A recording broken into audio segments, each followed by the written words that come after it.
한 번에 합격 해커스. 네, 이번에 치러진 국가직 해설 한번 해볼 건데요. 일단 수험생 여러분 시험 치시느라 너무너무 수고 많으셨습니다. 제가 총평 먼저 하고 시작을 하자면 일단 어려웠어요. 어려웠고 제가 봤을 때 잘 봤다고 하려면 한 85점 정도는 넘어야 되지 않을까. 이것도 이제 꽤나 중요한 거 위주로 열심히 공부해서 잘 본 사람 기준으로 한 85점 맞지 않았을까 그런 생각이 좀 들고요. 그 근거는 이렇습니다. 일단 16문제 정도는 그래도 우리가 정말 중요한 거 위주로 잘 공부를 했고 그 다음에 시험장 들어가서 일단 어려운 거 잘 제끼고 차분히 중요한 선지 위주로 정오 판단했다는 전제하에 제가 봤을 때 한 16문제 정도는 충분히 맞출 수 있었어요. 그쵸. 근데 조금 조건들이 붙었죠. 열심히 공부했어야 하고 시험장에서 차분히 문제를 푸셨어야 돼요. 그 훈련은 이제 우리 평소 기본 강의나 아니면 동영 모의고사를 통해서 했어야 되는 거겠죠. 그 다음에 남는 4문제가 있는데 4문제가 이것들입니다. 난이도 상짜리가 있는데 제가 봤을 때 사람마다 의견은 다르겠지만 일단 9번은 이견의 여지가 없어요. 9번 같은 경우는 일단 분량부터 굉장히 길었죠. 고난도 사례 문제였다 볼 수 있고 작정하고 틀리라고 낸 문제이고, 그리고 제가 장담하건대 이 문제의 출제 의도에 대해서 정확히 아는 사람 잘 없을 것 같아요. 저도 이제 몇 번이고 검토를 해봤지만 조금 갸우뚱하게 되거든요. 그래서 이런 문제 나오면 그냥 예의 있게 틀려주시면 됩니다. 나머지 이제 3문제는 어떤 문제들이냐, 5번, 10번, 12번인데 이런 것들은 사실 내용 그 자체는 어렵지 않아요. 그냥 조문을 한번 봤으면 대단한 응용 없이 그대로 출제했기 때문에 맞출 수는 있지만 중요한 건 이거죠. 우리가 지금 시간이 없는데 이런 개별 법령의 지엽적인 조문까지 언제 하나하나 다 외우고 시험장 들어가냐는 거예요. 그리고 여러분들 공부해보셔서 알잖아요. 한 번 봤다고 해서 시험장에서 절대 답 못 골라냅니다. 적어도 시험장 들어가기 전까지 3번은 봐야 우리가 문제를 풀 수 있단 말이에요. 그러면 그 얘기인즉슨 이 5번, 10번, 12번을 자신감 있게 맞추려면 이 개별 법령들의 그 지엽적인 조문들을 평소에 3번은 봤어야 된다는 얘기인데, 이거 보다가 기존에 중요하게 여겨져 왔던 판례나 법리들 못 보는 경우가 생깁니다. 그래서 이거를 현실적으로 수험생들이 다 눈에 바르고 들어갔을 거라고 저는 생각하지 않아요. 그래서 결론적으로 이걸 제외한 16문제는 그래도 열심히 공부했고 모의고사 통해서 차분히 푸는 훈련을 했다면 맞출 수 있다. 다만 이 4개 같은 경우는 현실적으로 찍어야 하지 않았을까 그런 생각이 듭니다. 이 4개 중에 하나 이상 맞춘 분들은 운이 좋았거나 아니면 공부 기간이 좀 길어서 이것저것 다 보신 분들이거나, 근데 어쨌든 짧은 기간 안에 우리가 단기간에 컴팩트하게 붙는 게 목표잖아요. 그랬다면 이 4개 문제를 찍었을 테고, 그럼 확률적으로 우리 사지선다니까 하나는 맞았겠죠? 그래서 하나 정도 더 맞았을 테니까 17개 맞았을 테고 하나당 5점이라고 계산하면 85점이라는 수치가 나오는 겁니다. 자, 실제 통계가 어떻게 나올지는 저도 잘 모르겠지만 어쨌든 제가 가르쳤던 그 강의나 수험생님들 기준으로 봤을 땐 85점이 잘 본, 열심히 공부한 사람의 맥시멈 아니었을까? 이걸 넘어서면 상당히 잘 본 거다, 이렇게 판단이 되고요. 이번 시험의 특징은, 딱 두드러지는 특징은 방금 제가 말씀드렸다시피 개별 법령 출제가 좀 많았다는 거예요. 좀 의외긴 하죠. 그래서 이런 게 좀 많았고 이걸 평소에 2번, 3번 본 사람만 맞출 수 있었겠죠. 한 번 봐가지고 못 맞추니까. 근데 과연 이게 효율적이지는, 일단 조금 효율적인 공부법인지 좀 의문이긴 한데, 어쨌든 다음 지방직이나 7급 준비하시는 분들이라면 7급 시험까지 이제 좀 시간이 남았기 때문에 여력이 된다면 이제 개별법도 좀 봐야 된다는 얘기겠죠. 이번 국가직을 위해 개별법을 봤어야 했냐? 그래서 내가 다시 돌아간다면 개별법을 봤어야 했냐? 저는 조금 회의적이긴 해요. 이거 볼 시간이 있었냐는 의문이 있지만 앞으로를 위해서라면 어느 정도 우리가 대비를 할 필요는 있겠다, 이런 거고요. 두 번째, 그리고 제가 두드러지는 특징이 있어요. 형식적인 면에서. 내용적인 면에서 개별법령 출제가 많았고 형식적인 면에서는요, 이런 문제가 많았다는 거예요. 1, 2, 3, 4가 있으면 이 중에 예를 들면 1번 선지 같은 경우는 정답 선지라고 해봅시다. 이거는 우리가 지금까지 중요하다고 해서 몇 번이고 반복한 내용들이 나왔어요. 그래서 열심히 공부한 사람이라면 이거 OX 정오 판단하기 수월했을 거예요. 근데 문제는 이거죠. 우리가 아무리 자신 있어도 1번 문제만 보고 이거 오네? 정답 체크하고 나머지 안 볼 수가 없잖아요. 그쵸? 그래서 2번, 3번, 4번도 봐야 되는데 문제는 얘네들이 되게 지엽적인 내용으로 나왔다는 거예요. 이런 내용이 있었던가 싶었을 거예요. 시험 문제 풀면서. 이게 무려 1번, 6번, 11번, 14번, 16번, 17번까지 해서 6개나 나왔어요. 자, 그러면은 여기서 이제 사람들의 약간 이제 다음 시험을 준비하는 입장에선 약간 우리 공부하는 자세가 나뉘어지죠. 자, 그러면은 4개 중에 3개를 내가 몰랐으니까 공부 범위를 왕창 늘려다가 이제 지엽적인 내용까지 다 봐야겠다 하는 사람이 하나가 있을 테고 1번 유형. 두 번째, 4개 중에 지금까지 중요하다고 강조하는 것만 내가 엄청 반복을 했더니 1번 하나만 가지고도 이 문제 풀리더라. 그쵸? 중요한 선지를 결국 정답으로 구성을 하고 내가 이것만 자신 있게 정업한다 하면 나머지는 내가 생소하긴 해도 볼 것도 없더라. 그래서 여전히 나는 중요한 거 위주로 나머지 과감히 저 2, 3, 4번 선지 같은 것들은 제끼면서 공부해야겠다라는 생각이 드는 분들이 있겠죠. 제가 봤을 때 여러분들 시간이 한정돼 있잖아요. 그리고 행정법만 하는 것도 아니죠. 그쵸? 그렇기 때문에 여러분들이 택할 노선은 제가 봤을 때 정해져 있다고 봐요. 저 2가지 노선 중에서 그러니까 자기가 어느 정도 장기적으로 좀 여력이 되고 기존의 이제 내용들이 좀 탄탄히 정립됐다고 하면 개별 법령까지 이제는 좀 공부를 하셔야 되는데 근데 그게 아니라 나 지금 시간이 너무 한정돼 있어. 근데 아직 중요 내용도 완벽하다고 할 수 없어 라고 한다면 절대 이 노선을 타면 안 된다는 얘기입니다. 저는 이 6개 문제가 시사하는 바가 지금 위에 거가 아니라 밑에 거라고 봐요. 여기까지가 이제 총평입니다. 그리고 마지막으로 자, 열심히 공부하는 게 능사가 아니었다는 거예요. 시험장에서 보세요.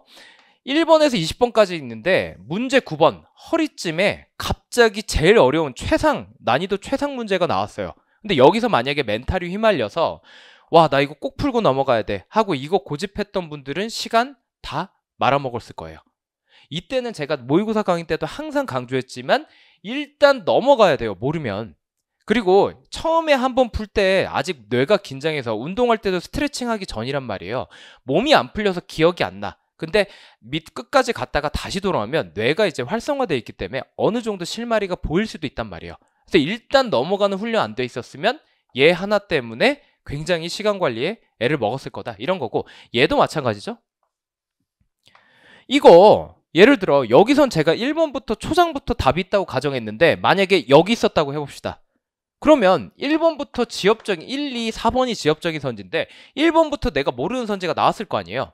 그때 이거 붙들고 3번 선지까지 못 넘어가면 이 문제는 출제 의도를 우리가 못 읽은 거겠죠. 왜냐?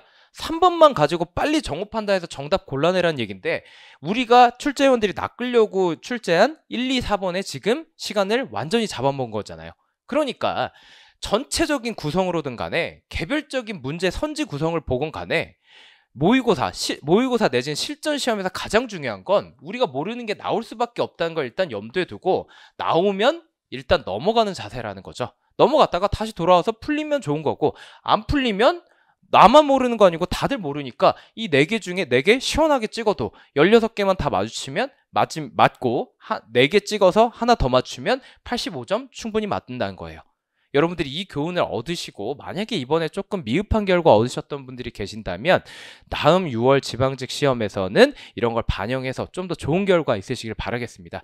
자, 여기까지가 일단 저의 총평이고요. 이제 본격적으로 해설을 해볼 건데 그 전에 막간을 이용해서 우리 이제 지방직까지 2달 남았는데 어떤 커리를 타야 될지 되게 애매하잖아요. 근데 여러분들 좀 이렇단 말이에요. 동영 모의고사나 최판 특강 이런 거 각종 특강 듣다 보면 이거 약간 조금 뭐랄까 책에 있는 공부가 맞나? 이거 뭔가 그냥 매주 그냥 휘발되는 공부를 하는 것 같고 약간 좀 체계가 부족하다 이렇게 생각하시는 분들도 있어요. 왜냐면 이론 강의는 그야말로 체계를 큰 틀에서 우리가 박아 넣는 작업이잖아요. 그에 비해서 좀 동영 모의고사는 전범위를 그냥 매주 그냥 풀어나가는 과정이다 보니까 살짝 이렇게 공부하는 거 맞나? 내가 처음부터 혼자 책을 정독해야 되는 거 아니야? 이런 의문을 가질 수 있다는 거죠.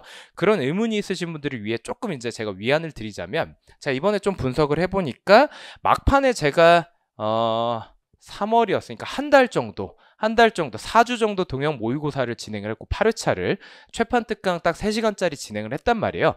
근데 여러분들이 처음부터 그렇게 누적해서 공부하지 않아도 이런 강의만 조금 들어도 어느 정도 좀 많이 적중을 해왔기 때문에 막판에 제가 봤을 때는 이론이 심각하게 부족한 분이 아닌 이상 제가 봤을 때는 동형 모의고사나 최판 특강으로도 꽤나 많이 적중이 되고 있기 때문에 일단 점 풀고 내가 부족한 부분만 발췌해서 지금 완성해 나가는 식의 공부가 제가 봤을 땐 적합한 것 같아요. 자, 그래서 조금만 얘기를 하자면 일단 정답 지문은 동형 모의고사 지문만 막판에 눈에 잘 바르고 갔어도 20문제 중에 7문제의 정답 지문이 이 동형 모의고사 지문 안에 다 들어있었다는 거예요. 그렇기 때문에 우리가 예를 들어 동형 모의고사 1회차 문제 3번에 4번 선지만 잘 숙지를 했어도 실제 시험 3번에 1번 선지가 정답이구나 하고 찍고 바로 넘어갈 수 있었다 이런 얘기고요. 그리고 전체적인 지문으로 보게 되면 20문제 총 4개 지문씩 80지문이잖아요. 그 중에 24개 문제가 거의 그대로 출제가 됐다 했기 때문에 막판 특강이나 이런 모의고사 강의 좀 자기가 좀 상황에 맞게 잘 이용하시는 게 제가 봤을 때는 현명한 전략인 것 같습니다. 자, 여기까지 좀 이제 서론이 길었는데요. 우리 한 10분 정도 우리가 총론이나 총평 말씀을 드렸고 하나하나 좀 해설을 할 건데 잠시만요. 해설을 할 건데 근데 어차피 개별 법령 조문을 그대로 출제하거나 별로 설명할 게 없는 것들은 제가 어차피 지금 이거 해설 그 사이트에 업로드를 할 거거든요. 이 부분 그냥 읽으면 이해돼요. 그렇기 때문에 이런 부분은 좀 과감히 건너뛰고 우리 국가직 시험을 제가 가정을 해볼게요. 제가 한 6개월 정도 진짜 행정법 열심히 중요한 거 위주로 공부한 사람이라면 어떻게 풀었어야 했는지 그 1인칭 시점으로 제가 한번 쭉 풀이를 해볼게요. 자, 그래서 이것 가지고 조금 설명 부족하신 분들은 이 해설지 보면서 좀 자세하게 검토를 해보셔야 되는 겁니다. 자, 1번부터 보시면 생소해요. 생소해요. 왜냐? 행정절차법, 민원 처리에 관한 법률 이런 개별 법령에 아주 구석탱이 있는 조문 끌어냈거든요. 근데 아까 제가 말씀드렸다시피 이게 그 대표적인 유형인 겁니다. 그 6개 문제. 자, 답은 이건데 얘는 진짜 지엽적이에요. 그쵸? 그럼 1번 보고 모르는 사람 많았을 거예요. 행정절차법 17조인데 17조 제7항입니다. 1항, 2항도 아니고 이걸 누가 보냐는 거예요. 봤으면 다행이지만 그렇다면 일단 넘어가서 2번 봐야 되는데 이게 이번에 최신 3개년 판례로 다뤄졌던 법리죠. 그래서 어떤 내용이 있냐면 그 뭔가 흠결이 있다라고 하면 우리가 보완을 요구해야 하고 보완을 요구했는데도 만약에 보완을 하지 않았다 하면 돌려보내야 하고 그리고 이때 행정청이 반드시 최종적으로 이 접수를 안 해줬어요. 거부 처분을 한 거죠. 그때 이 보완할 기회를 꼭 보완할 기회를 꼭 줘야 되느냐? 그건 아니라고 본 게 우리 대법원 판례의 법리였죠. 그래서 이 최신 3개년 판례를 딱 보면 거기에 일단 행정절차법의 기본적인 내용들을 열거한 다음에 우리가 보완을 요구를 해야 되고 흠이 있다면 보완을 요구했는데도 안 고쳐오면 우리가 돌려보내야 되고 그 다음에 이런 돌려보내는 절차 없이 바로 거부 처분했다 해서 곧바로 위법하게 되는 거 아니다. 이렇게까지 결론을 냈었죠. 그래서 이 최신 판례를 통해서 이게 중요 내용이구나 하는 걸 숙지하고 들어갔다면 2번 선지 정도는 좀 골라낼 수 있었다는 거죠. 그리고 3번, 4번 같은 경우는 개별적인 조문 내용인 거고 그래서 1, 3, 4번은 내가 좀 생소한데 2번은 최판 특강 때 최신 3개년 판례 중요하다고 해서 한번 본 것 같아 라고 해서 찍고 넘어갔어야 되는 거죠. 자, 1, 3, 4번은 일단 해설은 생략하겠습니다. 해설지에 우리 개별적인 조문 내용이 있거든요. 자, 그래서 정답은 2번이고 자, 2번은 난이도가 하입니다. 하. 앞에 거는 그래도 상이었다고 봐요. 왜냐? 2번만 보면 정오 판단 가능하겠지만 이게 OX 문제가 아니잖아요. 1, 3, 4번 때문에 당황할 수 있었다. 거기다가 시험 초장부터 생소한 선지 범벅이 돼 있었기 때문에 저는 이거 체감 난이도 상으로 봅니다. 자, 그리고 2번 같은 거 하인데 내용이 다 중요한 것들만 지금껏 여러 번 반복했던 것들만 출제가 됐었죠. 그래서 보시면 1번 행정기본법 일반 근거규정 21년도부로 우리가 도입이 됐고 옛날부터 대법원 판례는 개별법상 법률 근거 없어도 할 수 있었다고 주구장창 얘기하고 있었죠. 뭐 당연한 내용이고 2번 같은 경우는 철회와 취소의 개념만 알고 있어도 금방 풀 문제. 그래서 이 부분에서는 우리가 좀 자신감 있고 풀 수 있었다 이런 거고요. 3번 같은 경우는 우리 신뢰보호 요건 중에 상대방의 귀책 사유 없는 신뢰 요건이 있었죠. 그래서 이 상대방의 귀책 사유 없다는 게 어떤 경우냐? 그 반대 경우를 통해서 우리가 살펴봤었죠. 그럼 규책 사유 있는 경우가 뭐냐라고 해서 1번, 이 사람이 대놓고 사기를 쳐서 그 처분을 받아낸 경우, 이때는 보호 가치가 없죠. 규책 사유 있는 신뢰라 볼 수 있겠고, 두 번째, 내가 사기쳐서 받아낸 건 아니지만 행정청이 뭔가 여기다가 처분에 하자가 있는 처분을 나한테 줬는데 내가 그걸 처음부터 알고 있었고, 알지 못했다 하더라도 중과실로 몰랐다면 이때 신뢰보호 원칙 요건이 부정이 되는 거겠죠. 이런 거고, 4번 같은 경우는 신뢰보호 원칙 요건이 충족됐어도 그럼에도 불구하고 신뢰보호 원칙이 적용될 수 없는 한계 두 가지가 있었죠. 그래서 처음에 신뢰를 보호한 이후에 사정 변경이 있었거나, 아니면 두 번째, 공익과 사익을 저울질, 즉 비교 교량해봤을 때 공익이 훨씬 크니까 얘의 신뢰를 보호함으로써 얻는 사익을 보호를 해줄 수가 없는 거겠죠. 자, 이런 것들이었기 때문에 굉장히 좀 평이한 지문이었다, 이렇게 볼 수 있겠고, 3번의 1번 같은 경우도 난이도가 그렇게 높지 않았습니다. 합니다. 그래서 다 기출문제에 꽤나 많이 나왔던 것들. 1번, 이거 기속행위랑 재량행위 구분할 줄 아느냐, 이런 얘기죠. 근데 재량행위는 그냥 재량행위로 주는 게 아니라 수익적 행정처분을 보통 우리 판례가 재량행위로 보니까 수익적 행정처분이라고 던져준다고요. 그래서 재량행위라고 치환할 수 있겠고, 재량행위라고 한다면 특별한 규정 없어도 원칙적으로 부관 붙일 수 있다, 이렇게 돼야겠죠. 자, 그리고 2번 우리 판례 내용인데, 어업 허가 주면서 이런 중요한 배를 못 띄우게 해요. 어업을 하라 해놓고 배를 못하게 하면 말이 안 되는 거죠. 주된 행정행위에 본질적인 효력을 해야 하기 때문에 이건 위법하다, 이런 거고, 3번 부관의 사후적 변경, 이런 것들 되는 경우가 우리 법조문에 열거돼 있었죠. 이런 경우 같은 경우는 우리가 좀 숙지를 했어야 되는 거고, 4번 같은 경우 이제 제가 항상 말씀드렸지만 기부 체납이 됐어요. 그러면 부관이 딱 붙었죠. 이때부터 뭔가 얘가 무효이거나 뭔가 취소 사유도 있고 막 그렇다고 쳐요. 근데 문제는 이 부관의 근거에서 소유권 이전 등기 하고 나면, 소유권 이전 등기 줄여서 소이등이라고 할게요. 하고 나면 가운데 넘사벽이 생긴댔죠. 얘가 무효라고 해서 얘가 무효가 되느냐? 그런 거 절대 아니다. 이 넘사벽 때문에 둘은 영향을 절대 받지 않는다, 이렇게 설명을 드렸습니다. 자, 되게 많이 반복했던 내용이고, 4번 같은 경우는 이것도 우리가 많이 봤는데 딱 하나 조금 생소했던 게 이 부분이죠. 이 부분. 그래서 생소한 거 하나 냅두고 나머지만 빠르게 볼게요. 나머지도 되게 많이 했던 내용인데, 행정재산 사용허가, 우리 해설지에 제가 표도 그려놨지만 이런 거죠. 행정재산의 사용허가 같은 경우는 공법관계다. 자, 표를 항상 그려서 제가 정리를 해드리니까 이거 따로따로 선지 갖고 외우려고 하시면 절대 못 외웁니다. 행정재산이 있고, 그 다음에 일반 재산이 있죠. 이거 국법상 잡종재산이라고도 한댔죠. 그래서 옛날 판례보다 하면 잡종재산이라고 합니다. 자, 빌려주는 관계. 안 빌려줬는데 남이 무단으로 점유해요. 이 두 가지밖에 안 나온댔죠. 두 가지 나오는 거고, 빌려줬다면 이거 처분입니다. 그래서 공법상 관계예요. 특히 특허예요. 일반 재산 빌려준 건 대부라고 하는데 이거 그냥 사법상 행위입니다.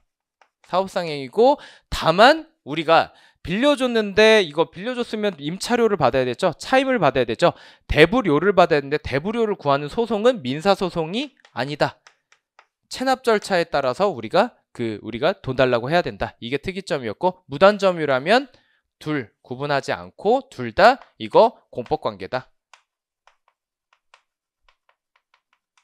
처분이니까 항고소송으로 가야 된다, 이런 거죠. 그래서 얘랑 공법관계고 얘 사법관계다, 이렇게 정리를 했습니다. 그래서 빠르게 보면, 자, 1번 같은 경우는 행정재산 사용허가 공법관계 맞고, 3번 무단점유 변상금 부과는 행정재산이든 일반재산이든 간에 공법관계고, 일반재산 대부행위는 사법관계다. 여기까지 출제가 된 거고, 자, 2번 4번이 이 표로 해결이 안 되는 것들인데 2번 4번도 꽤나 많이 반복을 했었죠. 입찰 보증금 국고 기속조치, 왠지 공법관계 공권력 행사 같지만 이거 사법관계이다 라고 했고, 입찰 참가 자격 제한하는 건 수도권 매립지 공사 같은 좀 마이너한 기관이 아닌 이상 전부 다 우리가 공법관계로 넣어야 된다, 이렇게 말씀을 드렸습니다. 자, 5번 넘어가면 이거 굉장히 지엽적이에요.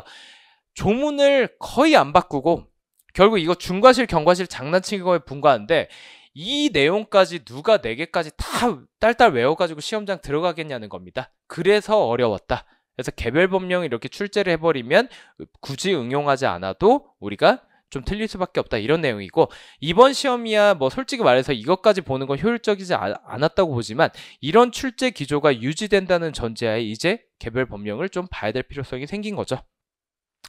자, 6번 행정입법입니다. 6번 행정입법 보시면은 총리령 불용 제정 절차는 1번 선지 좀 생소했죠? 근데 별로 그렇게 우리가 일단 초장에 모르는 거 나오면 일단 넘어가는 그 습관이 있어야 된다는 겁니다. 해설 한번 보고 한번 판단을 해보시고 내용 숙지하시면 되고, 2번 같은 경우도 보통은 이제 자기 구속 원리까지 나오고 여기까지만 끊어서 나오는데, 대외적 구속력을 가지기 때문에 뭐 우리가 이거에 따라서 대외적 구속력 가지니까 이거에 따라 재판에 뭐 준거 규범이 된다, 보통 이런 식으로 나오는데 헌법 소원의 대상이 될 수 있다, 이 부분까지 굳이 출제를 했다는 겁니다.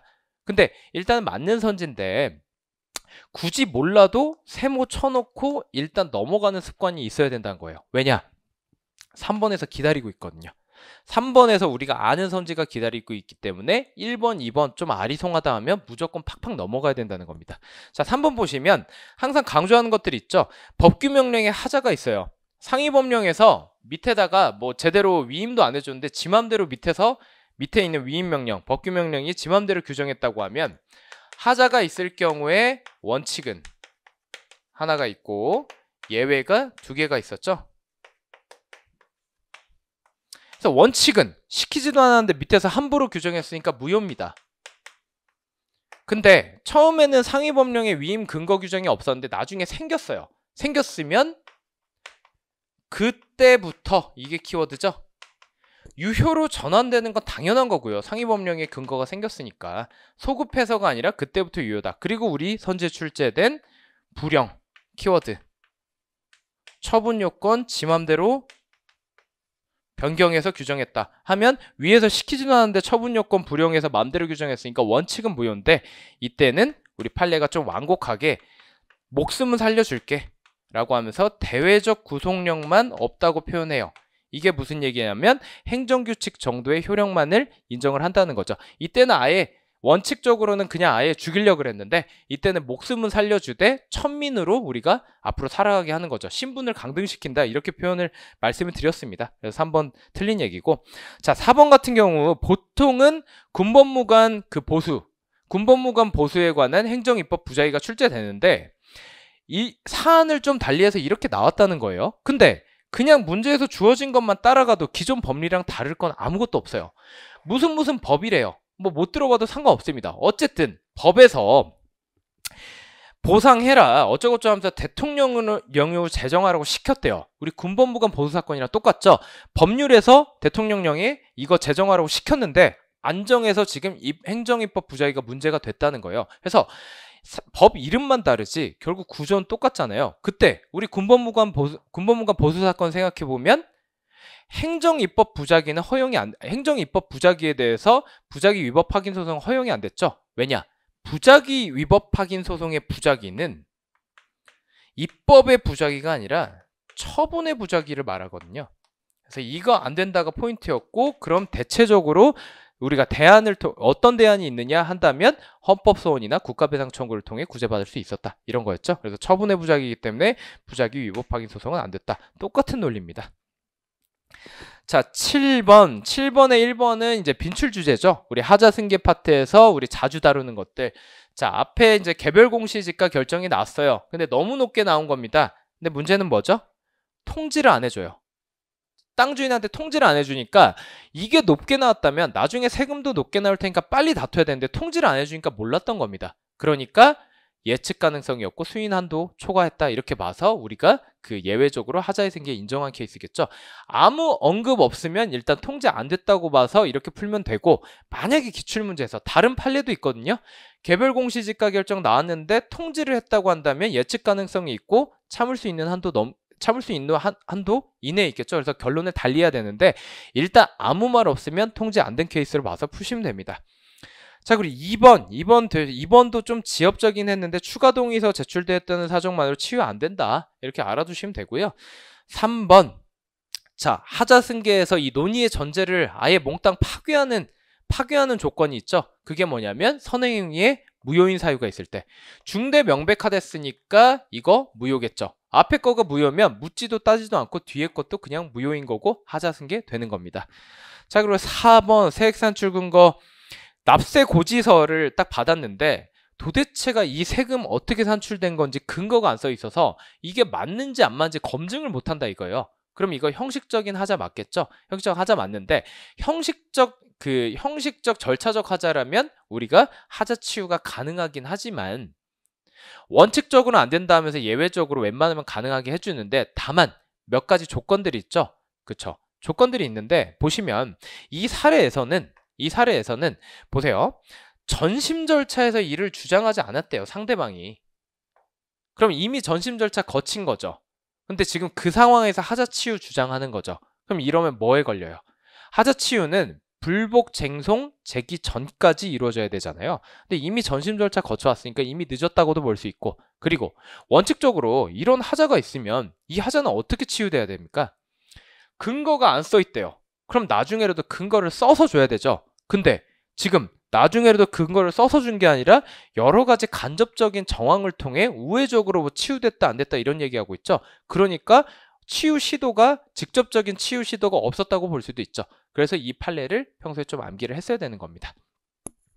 자, 이런 것들이고 8번 같은 경우는 1번 좀 허무하죠. 법령상 근거가 있느냐, 뭐 굳이 우리가 원칙을 들고 오자면 법률 유보 원칙이 되겠고, 그 다음에 뒤에 나온 거 처분 절차 준수했느냐, 우리 이제 행정법 이제 절차상 하자가 있느냐 이런 건데, 결국 앞에 뒤에 거 무슨 얘기냐면 이 처분의 위법성이 있느냐 하자가 있는지죠.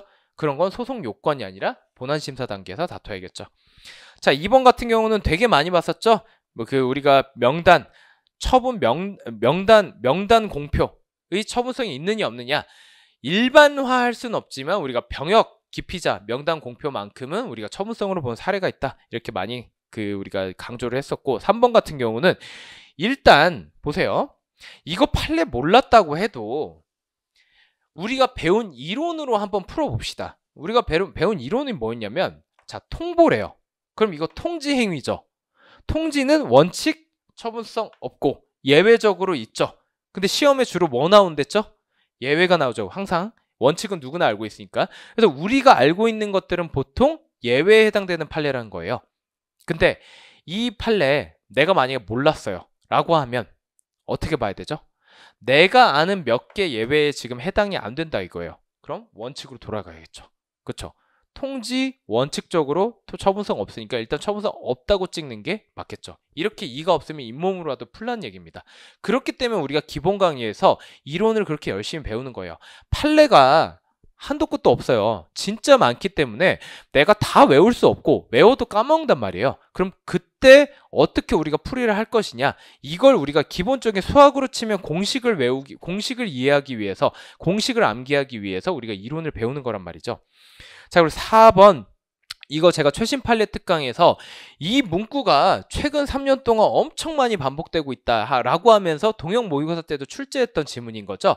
그러니까 보통은 처분성이 있냐 없냐를 객관적인 기준에 따라서, 규율성이 있느냐에 따라서 우리가 판단을 해야 되지만 그렇게 봐도 완전 케바케라는 거죠. 너무 판단하기 어려우니까 주관적으로 이 원고 입장에서 법원에 와서 자기 권리 구제해달라고 호소해달라는 이 원고 입장에서 한번 주관적으로 생각해봐서 인식 가능성, 예측 가능성 가지고 우리가 한번 판단을 해보자. 권리 구제의 측면에서 이렇게라도 우리가 처분성을 좀 넓게 인정해보자. 이런 취지라고 말씀을 드렸습니다.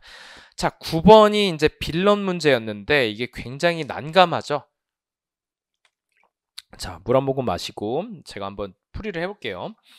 자, 이거를 일단 날짜 정리를 좀 해야 돼요. 일단 이렇게 날짜가 여러 개 나오면 여러분들도 어디 시험지 공백에다가 날짜를 쭉 시간 순으로 써놓고 그 다음에 정리하기 시작합시다. 자, 여기 보시면은 이런 거죠. 자, 22년 8월 26일에 뭐가 나왔냐면 좀 뭔가 정보 좀 공개해달라고 하니까 비공개 결정을 했다는 겁니다. 이거 처분이겠죠? 우리 정보공개법에서 주구장창 했었죠? 뭔가 해달라고 했는데 거기 청구권이 있고 그게 신청권이 되니까 이걸 거부한 거는 처분이 된다. 이게 처분이 되겠고, 뭐 이건 어렵지 않았을 테고, 그 다음에 22년 9월 16일 한 달도 안 돼서, 자, 이게 마음에 안 드니까 고충민원을 넣은 겁니다. 국민권익위에다가. 야, 정보공개 왜 안 해주냐? 정보공개 왜 안 해주냐? 했는데 딱 한 달 돼서 이거 이제 결과가 나왔죠? 그래서 문제 없다. 그걸 왜 공개해? 라고 하면서 그냥 나가리가 된 거죠. 그래서 마지막으로 고충 민원으로도 해결이 안 되네? 라고 하면서 이걸 행정심판 청구를 하게 된 거죠. 그렇죠?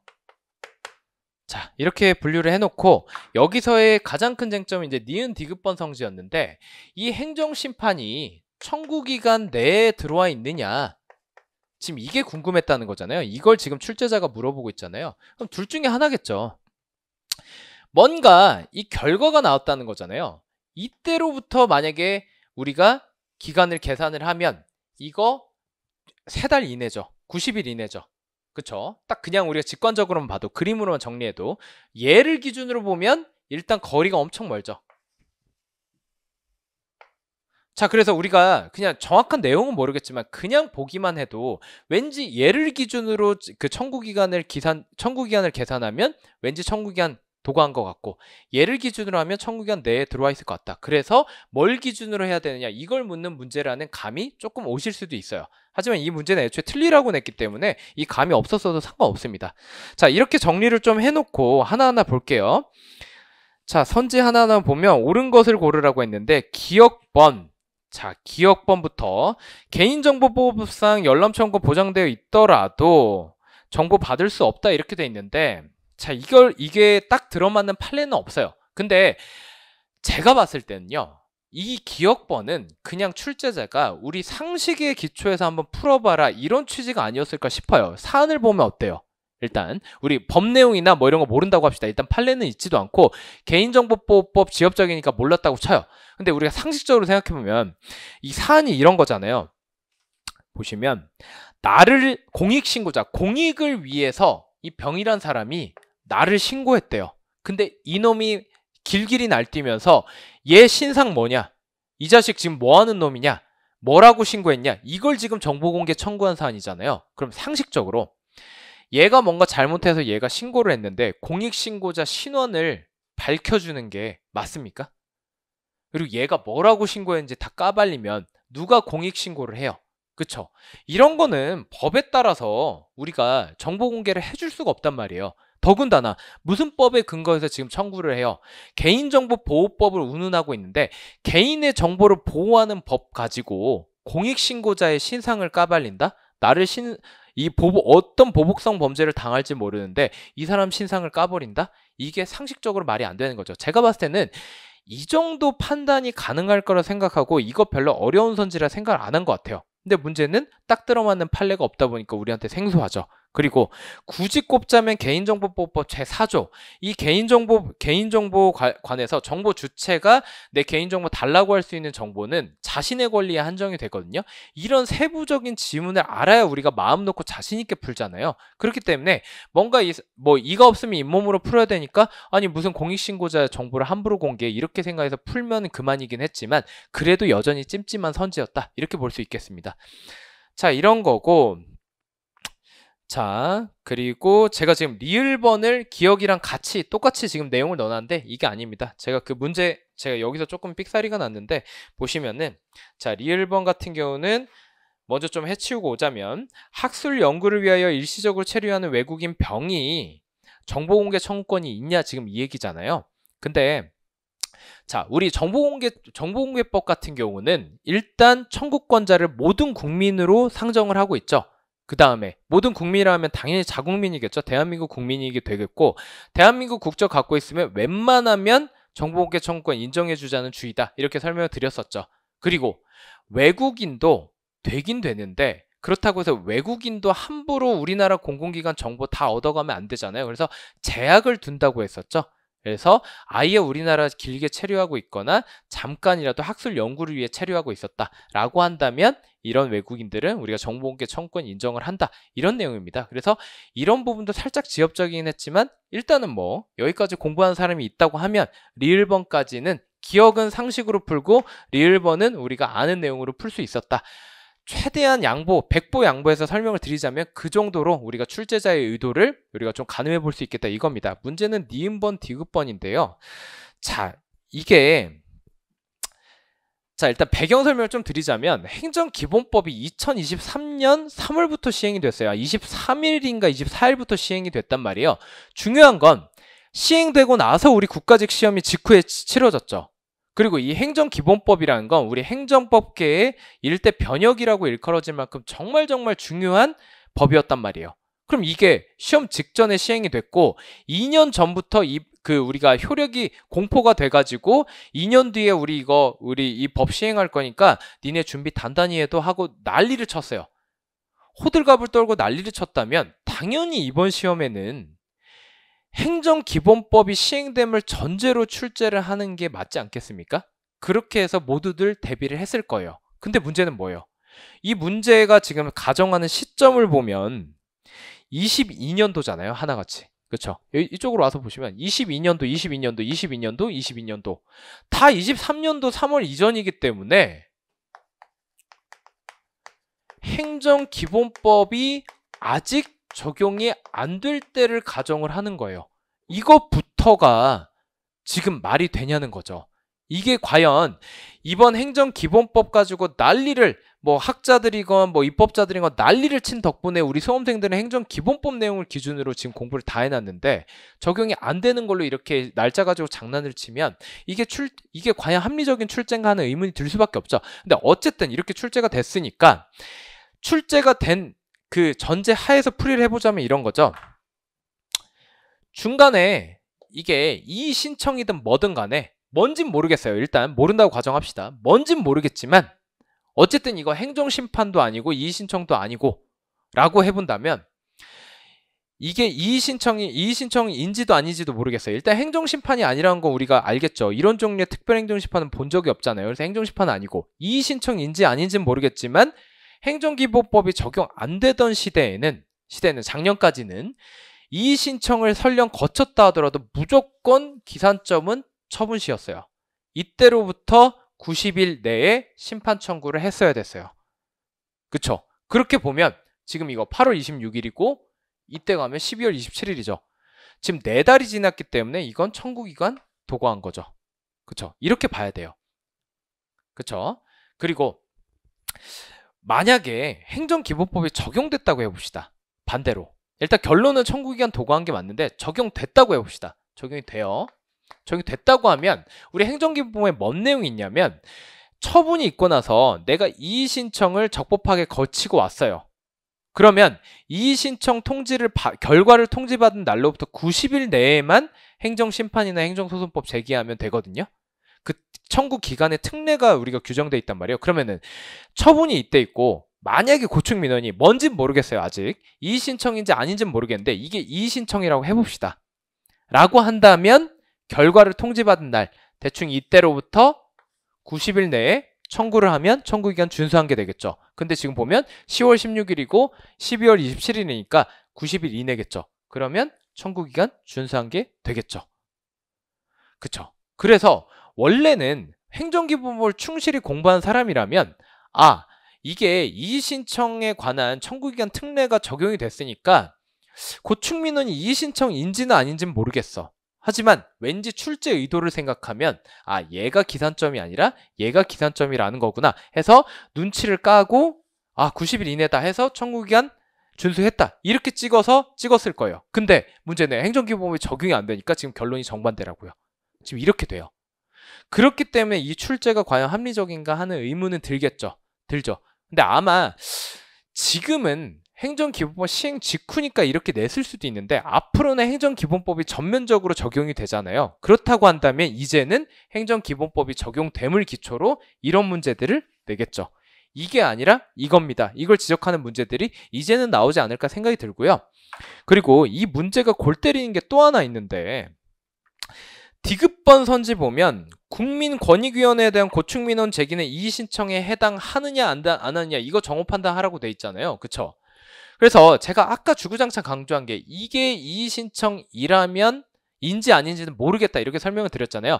결론부터 말씀드리자면 우리 판례는 이거 이의 신청 아니라고 봐요. 아니라고 봐요. 행정심판도 아니고 이의신청도 아니고 그냥 뭣도 아니다. 그냥 별도의 우리가 모르는 그냥 별도의 절차다 이렇게 봐요. 근데 이 판례를 누가 미리 공부하고 시험장에 들어가느냐는 거예요. 굉장히 생소한 판례였고, 그리고 이 판례에 따라 이의신청이 아니라고 보면 이 문제의 의미가 굉장히 퇴색되죠. 이게 이의신청이어야 이의신청 결과 통지받은 날을 기준으로 이게 청구기간인 90일 내에 들어왔다 이런 판단이 가능한데, 만약에 이의신청이 아니라고 해봐요. 그러면 설령 행정기본법이 적용돼도 얘는 이의신청이 아니기 때문에 이 고충민원 결과는 이의신청 결과가 아니잖아요. 이걸 통지받은 날로부터 청구기간이 새로 계산되지 않아요. 그쵸? 그러면 고충민원이 이의신청도 아니고 뭣도 아니라고 하면 행정기본법에 적용된다 하더라도 얘네는 아무 의미 없는 절차가 돼버리니까 고려할 필요가 없게 되죠. 그럼 결국 기산점 어떻게 돼요? 예로 되죠. 그러면 행정기법이 적용되나 안 되나 기산점 예로 똑같아져 버리죠. 그럼 이 문제가 무슨 의미가 있냐는 거죠. 그렇죠? 이렇게 조금 뭔가 이상한 문제였기 때문에 이게 9번은 그냥 중간에 갑자기 어려운 문제 딱 그냥 눈으로 보기만 해도 분량도 길고 날짜도 너무 많이 나오고 딱 봐도 되게 생소한 고충민원 이런 얘기 들어가 있고 되게 어렵잖아요. 그럼 시험 중간에 그냥 에이씨 하면서 이거는 그냥 싹 긋고 넘어갔어야 된다 이런 얘기입니다. 자, 그래서 정리하면 기억번 판례는 없고 개인정보보호법 4조를 알고 있었으면 조금 유추는 가능하지만 차라리 그거 다 모르고 상식적으로 판단하는 게 나았던 선지였다. 그리고 리을번 이거 좀 지엽적이긴 한데 어쨌든 모든 국민 말고 외국인이 있다. 이거 보통 기본 강의에서 한번 하고 넘어갈 겁니다. 그 부분에서 우리가 조금 공부해둔 게 있었다면 리을번 정오 판단도 가능했고, 니은번 디귿번 같은 경우는 도대체가 행정기본법 이번에 제정된 거 공부하라는 얘기인지 말라는 얘기인지 약간 김 빠지는 문제였고, 그걸 알았어도 행정기본법 적용 안 된다는 걸 알고 적용 안 된다는 걸 알았으면 풀 수 있는 문제고, 적용된다고 생각했던 분들도 또 하나의 관문이 있었죠. 고충민원이 어떤 제도인지까지 이해를 해야 이 정오 판단이 됐던 문제이기 때문에 여러모로 굉장히 어렵고 출제 의도를 가늠하기 어려운 문제였다. 그래서 너무 우리가 신경 쓸 필요는 없다. 이 문제 못 맞췄다고 해서 너무 자책할 필요는 없다는 거죠. 얻어갈 것만 충분히 얻어가시면 되는 겁니다. 자, 좀 길게 설명을 드렸는데 나머지 좀 빨리 가볼게요. 자, 행정절차법상 송달과 처분 절차에 관한 내용입니다. 이것도 좀 지엽적이긴 하죠. 근데 보시면은 보통 우리가 보는 선지들은 이런 것들이에요. 보통 우리가 보는 지문들은 2번과 4번이죠. 그래서 2번 같은 경우에도 우리가 그래도 지나가면서 객관식 시간이나 아니면 모의고사 시간에 한 번쯤 봤던 것들, 입력된 때에 도달된 걸로 본다. 정보통신망 같은 경우 이메일 보내는 건데 이메일 보낼 때는 당연히 전송 버튼 딱 누르면 바로 도달이 되겠죠. 그런 얘기입니다. 그런 것이고, 4번 같은 경우 우리가 항상 보던 선지죠. 그래서 1번, 2번, 3번이 좀 우리가 좀 뭔가 생소했다 하더라도 4번은 우리가 지금까지 열심히 봐왔다면, 그리고 앞에 생소한 선지 때문에 너무 겁먹고 여기서 헤매지 않고 과감히 넘겼다면 4번에 와서 광명 찾을 수 있었다는 거죠. 그래서 송달이 불가능한 경우, 그리고 주소가 불명한 경우, 이 경우에는 우리가 공고를 할 수 있었다. 예, 우리가 지금까지 여러 번 봤던 그런 선지였습니다. 그리고 1번, 3번 같은 경우는 우리가 해설 보면서 한번 여러분들이 이런 지엽적인 조문을 냈구나, 말도 안 되는구나 보시면 되고요. 앞으로 이제 장기적으로 좀 개별 법령 내용 숙지하면 되는구나, 이 정도 얻어가시면 됩니다.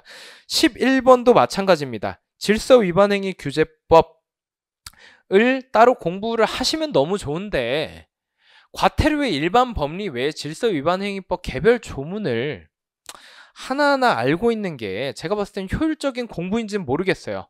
본인이 다른 과목에 투입할 시간을 좀 행정법에 할애해서 나는 행정법을 꼭 잘 봐야겠다 이런 생각을 가지고 계신다면 뭐 말리진 않겠습니다만, 어쨌든 추천하고 싶은 공부법은 아니고, 그렇지만 이번 국가직에서 이런 출제 경향이 두드러졌기 때문에 다음 시험을 준비하는 좀 여력이 있는 분들은 개별 법령 좀 보자, 계속 거듭 강조를 하는 겁니다. 자, 1, 2, 3번 중에 1, 2, 3번은 그냥 한번 해설 보면서 쭉 보시면 되고, 4번 같은 경우는, 자, 4번에 대해서는 좀 할 말이 있는데 1, 2, 3번 몰랐다고 쳐요. 개별 법령 조문을 못 외웠어.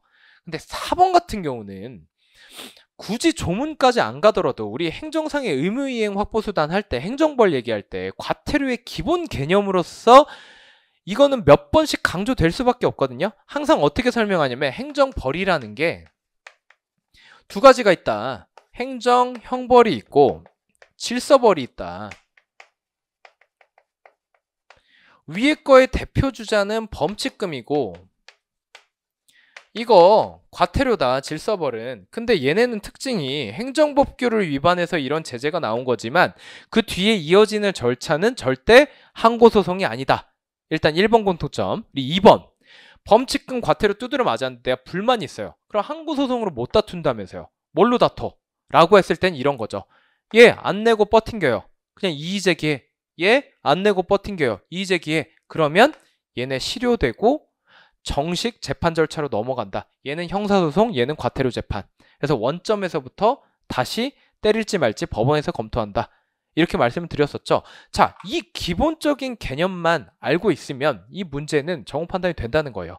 여기서 뭘 했냐면 행정청이 위반 사실 적발했대요. 그럼 곧바로 관할 법원에 통보를 한댔잖아요. 근데 중간 과정이 뭔가 생략돼 있죠. 아까 했던 설명에 따르면 뭐예요? 이거 위반 행위를 적발해요. 그러면 일단 때려요. 일단 때리니까 이게 나왔겠죠.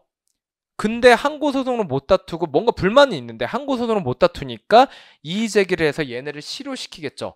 그 다음에 법원을 간다고요. 위반행위 걸렸을 때 바로 법원한테 범칙금 과태료 때려주세요 라고 통보하는 게 아니라 일단 행정청이 때리고 그거에 대해서 얘네가 불만이 있어서 이의제기를 하면 그럼 법원에 통보가 되는 겁니다. 이 기본 개념을 알고 있었다면 이거 쓱 읽으면서 뭔가 갸우뚱했어야죠. 뭔가 중간 단계가 생략된 것 같은데 내가 아는 기본 개념이랑 뭔가 다른데? 라고 하면서 정호 판단이 됐어야 된다는 겁니다. 자, 이런 훈련은 이제 모의고사 때 좀 많이 하셨어야 되는 거고요. 12번도 연타로 개별법 그냥 지엽적인 조문 출제가 됐죠. 그래서 한번 쭉 읽어보시죠. 뭐 더 설명드릴 내용이 잘 없습니다. 그냥 조문 그대로 출제를 했기 때문에요. 자, 그리고 13번. 자, 13번은 난이도가 그렇게 높지는 않았다고 봅니다. 13번 제가 난이도를 어떻게 분석을 해놨냐면 해설지 보시면 13번 난이도 하. 그러니까 왜냐면 1, 2, 3, 4번 선지가 지금껏 빈출된 선지로 다 구성이 됐기 때문에. 자, 그래서 쭉 보시면 1번 거부처분 집행정지 되느냐? 안 되죠. 교도소장 접견 불허 처분 가지고 여러 번 설명드렸습니다. 자, 2번 맨날 바꿔서 내는 거죠. 처분의 위법성은 자, 사정 판결이라는 게 처분이 위법함에도 불구하고 기각을 시키는 거랬죠. 그래서 처분의 위법성은 우리 원칙적으로 우리 그냥 흔히들 아는 원칙이죠. 처분시설 따르면 되는 거고 다만 공공복리를 위해 그럼에도 불구하고 기각 때린다 이건데 공공복리가 얼만큼 있느냐 이걸 기각시킬 만큼 공공복리가 크냐라는 거는 변론 종결시까지 충분히 따져보고 우리가 판단을 한댔죠. 그래서 두 개를 항상 바꿔서 낸다고 강조를 했었고요.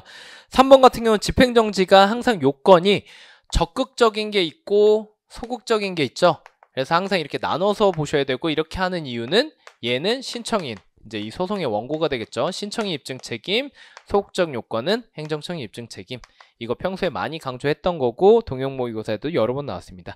자, 4번 같은 경우는 우리 인가에 관한 좀 특이한 판례인데 인가가 이렇게 돼 있죠. 기본적인 가장 중요한 법리는 일반적인 인가, 통상적인 인가라고 합시다. 통상적인 인가라고 한다면 기본 행위가 있고 그 다음에 인가가 있어요. 그럼 이때 기본행위의 하자가 있으면 기본행위 다퉈야 되고 인가의 하자 있으면 인가 다퉈야 되죠. 만약에 기본행위의 하자가 있는데 인가를 다툰다. 이렇게 되면 어떻게 돼요? 소의 이익이 부정이 되죠. 그쵸? 이렇게 되는데 우리 지금 선지에서 보는 특별한 판례들 같은 경우는 어떻게 되느냐? 자, 설권적 처분으로서의 성격이 있는 설권적 인가라고 해봅시다. 얘 같은 경우는 기본 행위가 있고 그 다음에 인가가 나와요. 그럼 원래는 얘는 얘로 다투고 얘는 얘로 다투어야 되는데 그게 아니에요. 기본 행위의 하자가 있든 인가의 하자가 있든 간에 다 인가에 대한 소송으로 다투어야 됩니다. 설권적 처분이 들어가 있다. 그 대표적인 사례가 도시 및 그 주거환경정비법 도정법이라고 하는데 여기에 근거한 재개발조합 설립 인가처분이 되겠죠. 자, 그래서 많이 빈출됐기 때문에 어렵지 않았을 테고 14번 같은 경우도 골 때리죠. 아니 이중배상금지 원칙 판례를 이렇게까지 많이 외우고 다니는 사람이 저는 현실적으로 없다 생각해요. 하는 게 당연히 맞죠. 근데 얘만큼은 상당히 중요한 판례로서 이중배상금지 원칙의 원리를 설명할 때 몇 번씩 강조되던 판례예요. 그래서 여기서도 마찬가지죠. 1번 뭐야 모르겠는데? 근데 그렇다고 해서 시험장에서 얘 뚫어지게 5분 10분 쳐다본다 해서 답이 나올 리가 없잖아요. 일단 넘어갑니다. 2번 또 몰라. 에이씨 하고 일단 넘어가죠. 그럼 3번 오면 마음이 좀 편해진다는 거죠. 자, 3번은 어떤 거예요? 자, 우리 국가배상법 이중배상금지 원칙은 지금 내용이 이렇잖아요.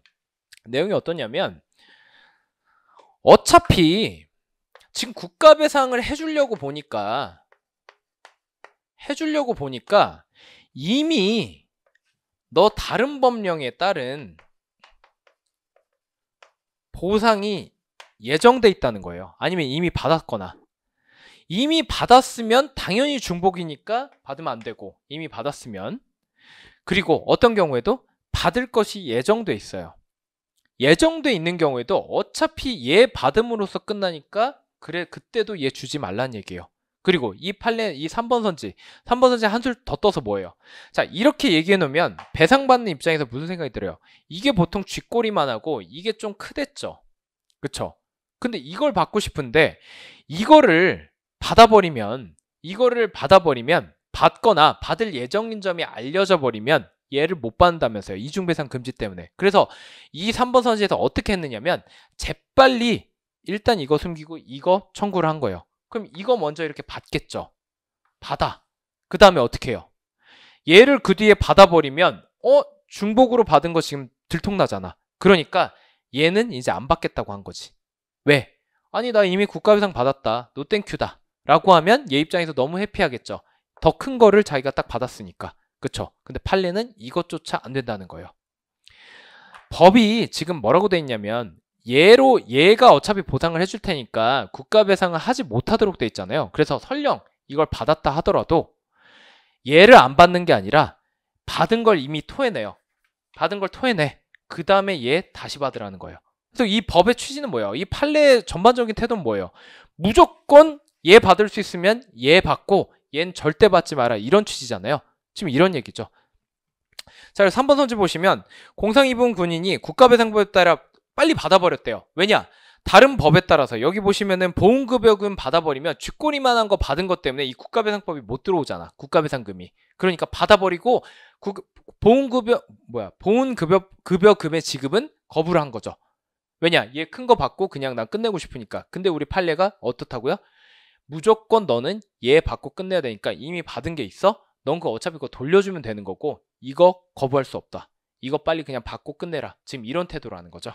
자, 그래서 3번 가지고 우리가 확실히 평소에 공부를 해서 정오 판단을 했으면 나머지 1, 2, 4번 같은 좀 지엽적인 판례도 우리가 굳이 끝까지 완벽하게 정오 판단 안 해도 이 문제의 답은 골라낼 수 있었다. 이런 겁니다. 다른 판례에 대한 해설 같은 경우는 제가 해설에다가 적어놨으니까 그거 한번 살펴보시고요.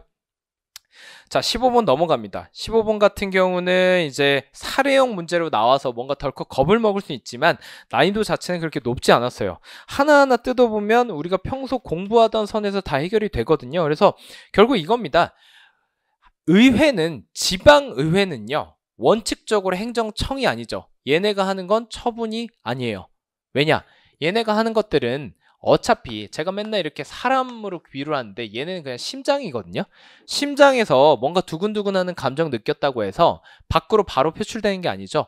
머리로 올라가서 머리에 달려있는 입이 밖에다가 얘기를 해야 이게 뇌가 결정을 하고 입이 표시를 해야 비로소 어떤 처분이 나갈 수 있는 거니까 얘는 직접적으로 처분을 하는 행정청이 아니에요. 다만 어떤 경우 심장 안에서 그냥 지지고 볶고 다 하는 경우, 어떤 경우냐면 지금 여기 나와 있는 사례인 거죠. 지방의회가 그 안에 내부 구성원이 지방의회 의원에 대해서 우리가 징계 의결, 제명 의결을 하게 되면 굳이 두뇌 나 입으로 올라가지 않아도 심장 안에서 그냥 한 큐에 얘한테 너 꺼져 하고 끝나는 거잖아요. 그렇기 때문에 그런 경우만큼은 처분안의 합의제 행정청이 된다는 거죠. 자, 그래서 그때만큼은 그 제명 의결만큼은 우리가 항고소송으로 다툴 수 있는데 1번 보시면 취소소송으로 안 된다고 돼 있는데 이 말이 됩니까? 무효 확인 소송도 되고 취소소송도 다 되는 거죠. 항고소송이 일단 된다고 하면 처분이라고 하면 그 하자의 경중에 따라서 무효 확인 소송이니 취소 소송이니 이게 나뉘는 거지, 뭐 제명 의결로 하는 그 제명 의결에 대한 불복이라고 해서 뭐 취소 소송은 안 되고 무효 확인 소송만 된다, 뭐 이런 법리는 아예 없었습니다. 살짝 뭐랄까 이렇게 직접적으로 판시한 판례가 없는데 그냥 상식의 기초에서 한번 풀어봐라 이런 출제 의도가 아닐까 싶어요. 그래서 전반적으로 뭔가 조금 이가 없으면 잇몸으로 풀어야 되는 문제들이 많았습니다. 그래서 내가 아는 판례가 없다 해서 지레 겁먹으면 안 된다, 이런 교훈을 좀 준다는 생각이 들고요.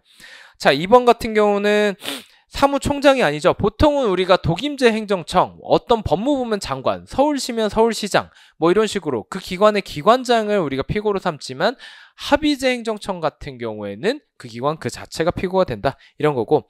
3번 원고 적격 당연히 같죠. 당연히 같죠. 갑이야말로 그러면 제명의견 다툴 수 있는 사람이지 누가 다투겠습니까? 보통 뺨을 맞은 사람은 원고 적격이 대부분 이견 없이 인정이 돼요. 다만 그게 개별적 구체적 이익을 침해당한 거냐 반사적 이익 침해당하냐에 따라서 좀 다르겠죠. 그러니까 뺨을 맞았느냐 아니면 뺨을 살포시 누른 거냐, 이 정도 차이는 좀 우리가 구분을 해줘야 된다는 겁니다. 어쨌든 여기선 제명당했으니까 뺨을 맞은 거죠. 그리고 4번 같은 경우 우리 맨날 하는 얘기죠. 잘렸으면 복직의 이익은 없어요. 이미 다음 선거가 치러져서 내 자리 없어 라고 한다면 책상이 없으니까 내 책상 뺐으니까 복직의 이익은 없지만 그간 밀린 수당, 보수, 급여 이런 거 청구할 그 급여의 이익은 남아있다, 이런 거고요. 국법에서는 옛날에는 지방의회 의원이 무급 명예직이라서 옛날 판례는 소이익 없다고 봤는데 법이 바뀌어서 이 사람들 다 돈 주기 시작했죠. 그러면서 이 소이익 판례가 변경이 된 겁니다. 자, 16번 1번 16번 같은 경우도 2, 3번은 솔직히 이거 민사소송법 문제지 이게 행정소송법 문제지 의문이에요. 보통은 2, 3번부터 얘기를 하자면 관할 위반해서 제기가 됐어. 그러면 이거 이송한 다음에 소변경까지 해주면 그만이다. 안 하고 바로 각하한 건 위법이다. 보통 이 판례 가지고 문제를 내잖아요. 근데 이거는 상황이 달라요. 그걸 다 간과하고 재판부도 바보라서 간과하고 원고도 바보라, 원피고도 바보라서 간과하고 이미 판결이 나버린 거예요. 이송을 하고 소변경에서 적절히 다 고쳤어야 되는데 뭔가 찝찝하게 판결이 났을 때 어떻게 해야 되느냐 얘기인데, 민사소송법을 우리가 행정소송법 8조 2항이 민사소송법 준용을 하고 있잖아요. 그래서 이런 식으로 준용되는 모든 내용을 알아야 되는 거라면 민사소송법 공부를 따로 하셔야 돼요. 근데 이게 맞냐는 거예요. 행정법 총론 시험에서. 그렇기 때문에 이 두 가지는 제가 해설에 민사소송법 내용 조문 같은 거 실어놨으니까 한번 따라가 보시고, 아 뭐 이런 말도 안 되는 판례도 없는 이런 내용을 출제하기도 하는구나. 근데 중요한 건 뭐예요? 정답선지가 아니라는 거죠. 정답선지는 얘예요. 얘는 평소에 중요하게 다뤘던 판례이기 때문에 얘만 정호 판단 가능하면 뒤에 것들은 아 그냥 출제위원이 미쳐서 그냥 나도 모르는 거 냈구나 이렇게 쿨하게 넘어갔으면 됐다는 거죠. 자, 그래서 1번 보시면 이런 거죠. 건축물 하자 다툽니다. 자, 아파트가 있는데 여기에 하자가 있어요. 막 이런 데 보면 막 빵꾸 나 있고 막 똥 묻어 있고 막 이렇다는 겁니다. 그럼 일부 뭐 이런 데 사는 입주 예정자들이 열받겠죠. 하자가 있는데 갑자기 거기다 행정청이 사용검사 승인 처분을 내준 거죠. 그러면 이거 적법하게 사용할 수 있다는 취지의 사용검사 승인 처분을 내주니까 얘네 입장에서 좀 황당한 거죠. 하자가 이렇게 많아서 나 못 살 것 같은데 이거 적법하게 사용할 수 있다고? 이 처분 왜 주는 거야? 화는 날 수 있죠. 근데 적법하게 사용할 수 있다 그래서 이 하자가 행정청이 이 하자를 치유해 준 게 아니잖아요. 여전히 이 하자는 남아있기 때문에 이 하자는 민사소송으로 보수를 청구하든지 아니면 손해배상 청구하면 아직 권리구제 받을 수 있어요. 그리고 중요한 건 일부 입주 예정자, 여기 1층에 사는 애들은 이게 마음에 안 들지 몰라. 근데 다른 뭐 201호, 304호 이런 애들은 자기가 봤을 때 이 정도 하자는 감내하고 살 수도 있어요. 근데 얘네 둘이 뭔가 예민해가지고 이 하자 못 견디겠다 해서 이 전체에 대한 사용검사 승인 처분 취소해버리면 301호, 403호, 507호 얘네들도 덩달아서 이 처분 취소되는 불이익을 입게 되죠. 이런 면에서 여러모로 원고적격이나 소이익 인정할 실익이 없다. 이렇게 본 판례입니다. 자, 이건 여러 번 다뤘던 판례인 거고 2, 3번은 솔직히 좀 이런 출제가 맞나 하는 생각이 드는데 일단 기왕 기출이 됐으니까 다음 지방직 공부하시는 분들이 일단 기출지문으로서 숙지를 하시되 너무 민사소송법을 파고드는 우는 범하지 않으셨으면 좋겠습니다. 자, 4번 넘어가시면 이게 이제 소의 이익이 있느냐 이런 얘기인데 자, 이런 거죠. 우리가 이 원고적격도 그렇고 원고적격 이제 소의 이익이 아니라 원고적격 얘기인데 죄송합니다. 자, 원고적격 얘기인데 방금도 제가 말씀드렸지만 앞에서 제가 뭘 했어요? 뺨을 맞으면 웬만하면 원고적격이 있댔잖아요. 그쵸? 뺨을 맞으면 웬만하면 원고적격이 있댔는데 얘는 왜 이래? 근데 그것도 언제 가능하냐면 개별적, 직접적, 계직구 이익이라고 하죠. 개별적, 직접적, 구체적 이익이 있을 때면 원고적격을 인정해준다. 그래서 말 그대로 뺨을 맞았으면 울분이 생기니까 우리가 소송을 해야겠죠. 이런 거라면 우리가 법률상 이익을 인정하는데 반사적, 경제적, 뭐 사실적 이거 다 외울 필요 없습니다. 앞에 있는 계직구가 아니란 것만 아시면 돼요. 이런 이익에 불과하다면 그냥 뺨을 살짝 스친 거에 불과하다면 굳이 다툴 필요가 없겠죠. 그렇기 때문에 이 두 개는 좀 구분을 해주셔야 된다. 근데 이걸 읽어보면 이 사안을 보시면 앞에 계직구가 아니라 뒤에 부분에 해당된다는 게 좀 명확히 다가온단 말이에요. 어떤 얘기냐면 1등급 생태자연 1등급 지역에 내가 살았어요. 인근 주민이라서 너무 쾌적하고 좋았어. 근데 이게 갑자기 행정청이 이걸 2등급으로 하향 조정을 했다는 이거예요. 그럼 입장에서 기분이 나쁘긴 하겠죠. 1등급 주민이었다가 2등급 주민으로 내려가니까 뭔가 살짝 기분이 나쁜 건 맞아요. 맞는데 나쁠 수 있는데 생각을 해보면 행정청이 와서 이 음료수로 치면 라벨 뒤에다가 그 위에다가 라벨만 새로 붙인 것 뿐이지 그 안에 있는 음료수 내용물은 지금 변한 게 하나도 없죠. 무슨 얘기냐면 이 인근 주민 입장에서 생태 자연은 그대로예요. 예나 지금이나 그대로인데 다만 이에 대한 타이틀만 1등급에서 2등급 내려간 것 뿐이에요. 그러면 개별적, 직접적, 구체적으로 뭔가 나한테 지금 이익이 침해당한 거 맞나요? 실질은 변한 게 아무것도 없잖아요. 그러니까 원고적격이 부정됐다는 거죠. 그렇죠. 그래서 계직구에 관한 대표적인 판례였는데 여기까진 몰라도 그냥 1번부터 정오 판단만 가능했으면 2, 3, 4번 읽지도 않고 답 골라낼 수 있었다. 이런 겁니다. 이런 식의 출제가 이번 시험에 6문제나 되기 때문에 중요한 건 이거죠. 시사하는 바는 누누이 강조하지만 중요한 거 하나만 내가 제대로 효율적으로 계속 반복해서 공부만 제대로 해주면 나머지 3개는 그렇게까지 우리가 공을 들여서 정오 판단을 할 필요도 없다는 거예요. 이 추세가 강조된다면 2, 3, 4번을 염두에 두고 우리 수험 범위, 공부 범위를 확 늘려야 되는 게 아니라 오히려 1번이 정답 선지로 나왔을 때 제대로 맞출 수 있도록 우리가 중요한 거 위주로 공부해야 되는 결론이 나와야 된다는 거죠. 더 컴팩트하게 공부를 해야 된다 이겁니다. 다만 장기적으로는 개별 법령을 좀 숙지를 하자 이런 겁니다. 자, 17번 보시면 이게 이제 이 내용, 이 17번이야말로 제가 방금 말씀드린 취지의 아주 취지를 극대화하는 그런 문제죠. 이것도 똑같아요. 앞에 문제랑 구조가 똑같죠? 1번 선지부터 정답이고 1번 선지 빼면은 솔직히 내용 미리 알고 있었던 사람 거의 없을 거예요. 제가 기본 강의 때부터 이론 강의 때부터 누누이 말씀드렸지만 토지보상법, 이 손실보상 파트는 애매해요. 강론 파트에 걸쳐 있단 말이에요. 그렇기 때문에 총론만 보는 우리 9급 시험에서 이걸 2, 3, 4번까지 커버해서 다 본다? 바보입니다, 바보. 중요한 거 위주로만 보자고 말씀드렸고 앞에 떡하니 출제가 됐죠.